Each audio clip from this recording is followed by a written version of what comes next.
이에 그들이 맹인이었던 사람을 두 번째 불러 이르되 너는 하나님께 영광을 돌리라. 우리는 이 사람이 주인인 줄 아노라. 대답하되 그가 주인인지 내가 알지 못하나 한 가지 아는 것은 내가 맹인으로 있다가 지금 보는 그것이니이다. 그들이 이르되 그 사람이 내게 무엇을 하였느냐? 어떻게 내 눈을 뜨게 하였느냐? 대답하되 내가 이미 일렀어도 듣지 아니하고 어찌하여 다시 듣고자 하나이까? 당신들도 그의 제자가 되려 하나이까? 그들이 욕하여 이르되 너는 그의 제자이나 우리는 모세의 제자라.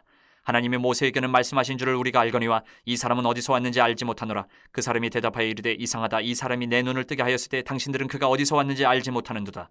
하나님이 주인의 말을 듣지 아니하시고 경건하여 그의 뜻대로 행하는 자의 말은 들으시는 줄을 우리가 아나이다. 창세 이후로 맹인으로 난 자의 눈을 뜨게 하였다 함을 듣지 못하였으니 이 사람이 하나님께로부터 오지 아니하였으면 아무 일도 할 수 없으리이다. 그들이 대답하여 이르되 내가 온전히 죄 가운데서 나서 우리를 가르치느냐 하고 이에 쫓아내어 보내니라. 예수께서 그들이 그 사람을 쫓아냈다 하는 말을 들으셨더니 그를 만나서 이르시되 내가 인자를 믿느냐? 대답하여 이르되 주여 그가 누구시오니까 내가 믿고자 하나이다. 예수께서 이르시되 내가 그를 보았거니와 지금 너와 말하는 자가 그이니라. 이르되 주여 내가 믿나이다 하고 절하는지라. 예수께서 이르시되 내가 심판하러 이 세상에 왔으니 보지 못하는 자들은 보게 하고 보는 자들은 맹인이 되게 하려 함이라 하시니 바리새인 중에 예수와 함께 있던 자들이 이 말씀을 듣고 이르되 우리도 맹인인가? 예수께서 이르시되 너희가 맹인이 되었더라면 죄가 없으려니와 본다고 하니 너희 죄가 그대로 있느니라. 오늘 이 말씀은 한 맹인이 눈을 뜨는 그 시력을 회복하는 이야기. 그런데 단순히 그것으로 끝난 게 아닙니다. 예수님을 만난 사람이 점점 더 분명하게 그 믿음을 고백해가는 과정, 또 더불어서 반대로 스스로 나는 본다라고 자부하지만 영적으로는 어두운 바리새인들의 모습이 딱 대비가 서로 비교가 되면서 참된 복음이 무엇인지, 복음이 무엇을 나타내는지 이것을 보여주는 말씀이 오늘 우리가 나누어야 될 본문 말씀이에요. 먼저 24절부터 34절을 보면 이 유대인들이 예수님으로부터 눈을 뜨게 하는 치유를 받은 그 사람을 두 번이나 불렀어요. 두 번째 불러서 이렇게 말합니다. 24절에 하나님께 영광을 돌리라. 우리는 그 사람이 죄인인 것으로 안다. 예수님을 죄인인 것으로 안다. 이렇게 얘기를. 이 내용에는 두 번째 부른 거예요. 강요를 하고 있는 거예요. 예수는 죄인이고 하나님께 영광 돌려라. 이렇게 눈뜬 사람, 예수님이 눈을 띄워준 사람에게 강요를 하는 거예요. 예수님은 죄인이다. 그런데 이 눈뜬 맹인이었다가 눈뜬 이 사람의 대답은요, 정말 단순하고 강력해요. 25절에 이렇게 얘기합니다. 그가 죄인인지 알지 못하나 한 가지 내가 아는 것은 내가 맹인으로 있다가 지금은 보는 것이다. 명확한 사실을 얘기하는 거예요. 여기서 중요한 것은 이 맹인이었다가 눈을 뜨게 된 이 사람이 처음부터 신학적으로 성경적으로 완벽한 답을 한 게 아니에요. 그 사람은 잘 몰라요. 그런데 그는 알지 못하는 것이 있고 동시에 확실하게 알고 있는 것도 있어요. 확실하게 아는 것. 여러분, 우리가 복음을 전할 때 이런 데서 힘을 얻게 돼요. 이런 데서. 내가 성경을 목사처럼 신학 박사처럼 창세기부터 요한계시록 끝절까지 완벽하게 알아서 복음을 전하는 게 아니다라는 거예요. 그런데 세상은 그런 우리를 향해서 아주 교묘하게 우리 신앙을 흔들어요. 성경도 다 모르는 것. 성경 몇 번이나 읽었다고 네가 그런 말 하냐. 이렇게 우리를 흔든단 말이에요. 교묘하게. 그런데 이런 세상에 흔드는 그 공격 앞에서 가장 강력한 변증은 이거예요. 예수님이 내 삶을 이렇게 바꾸셨다. 이 간증이에요. 내가 성경을 처음부터 끝까지 다 모르지만 그 예수님이 나를 이렇게 바꾸셨다. 이 사실이에요. 오늘이 맹인이었다가 눈 뜬 사람의 간증이 바로 이런 거예요. 예수님이 죄인인지 아닌지 난 모르겠지만 그분이 내 눈을 뜨게 해주셨다. 내가 지금 보고 있다. 그게 다예요. 그리고 계속해서 이 유대인들의 질문을 받으니까 이제 되묻기까지 합니다. 27절에 너희들도 그의 제자가 되려 하느냐. 나는 예수님의 제자다 이 말이죠. 나는 예수님의 제자인데 너희도 예수님 제자 될 거냐. 이렇게 묻는 거예요. 이 말 속에는 이 눈을 뜨게 된 이 사람의 신앙 방향이 이제 딱 정해진 거예요. 나는 내 눈을 뜨게 한 예수님만 따를 것이다. 이 말이 정해졌다는 의미죠. 결국 오늘 본문을 보면 그렇게 선택한 대가로 이 사람은 출교를 당합니다. 출교를. 34절에 이미 예수님의 제자가 되기로 결단하고 유대인들로부터 이미 왕따를 당한 거예요.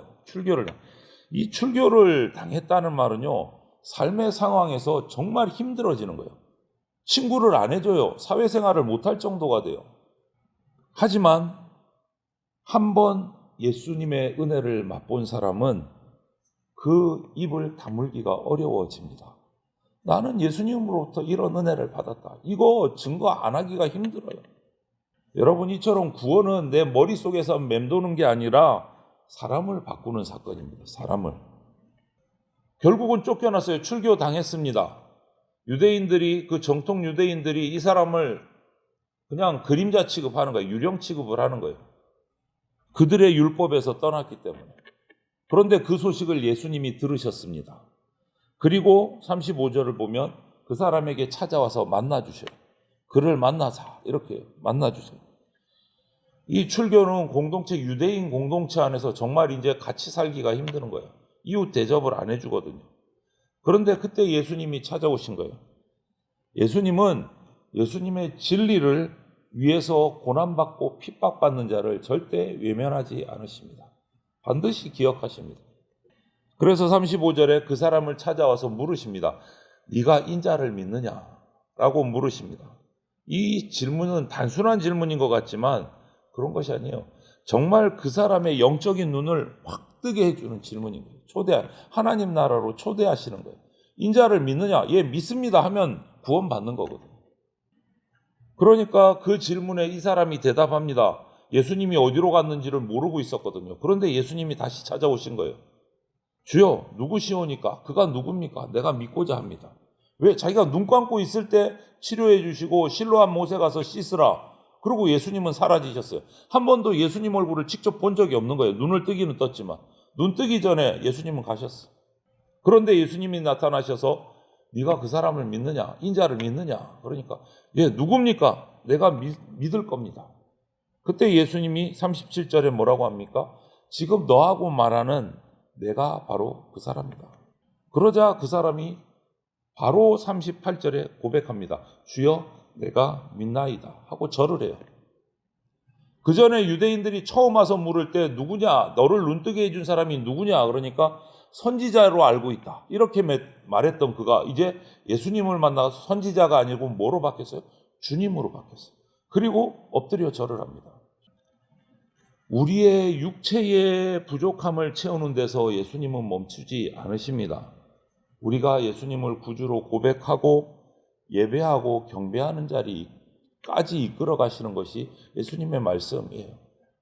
우리가 생활하다가 참 힘들다, 세상이 나를 많이 핍박한다, 내가 예수 믿는 것 때문에 힘들다.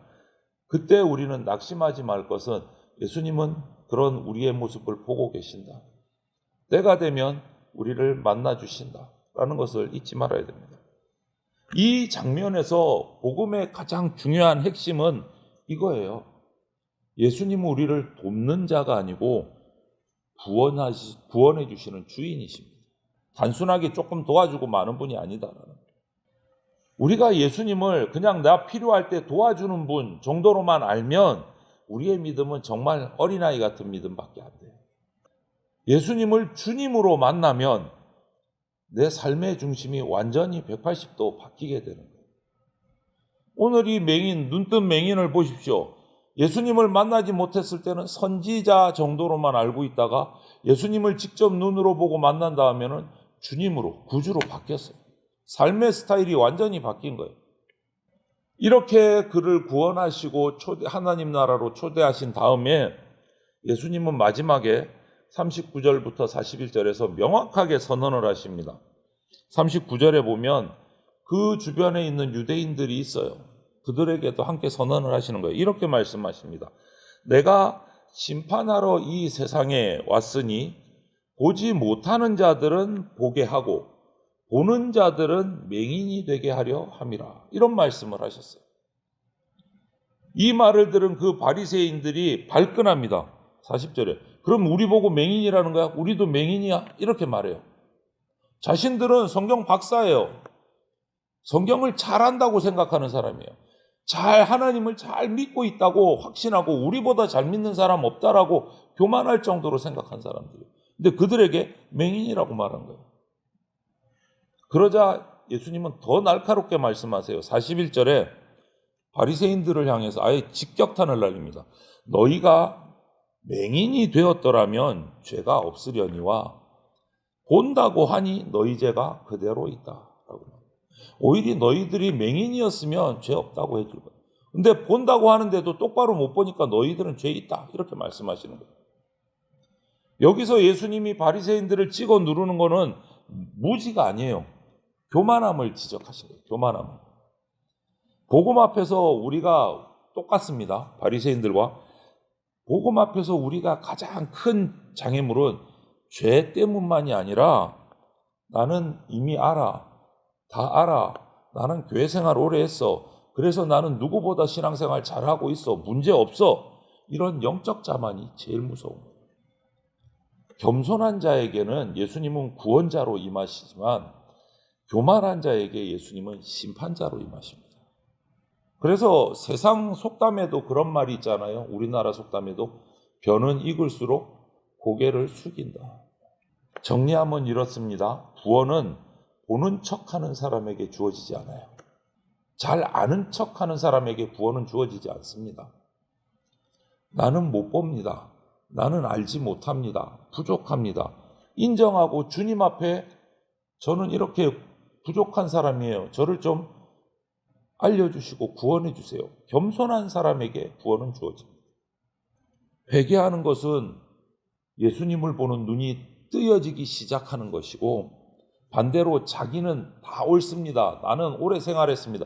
자기 의는 오히려 예수님 앞에서 눈을 감는 어두움으로 가는 방식이 되어버려요.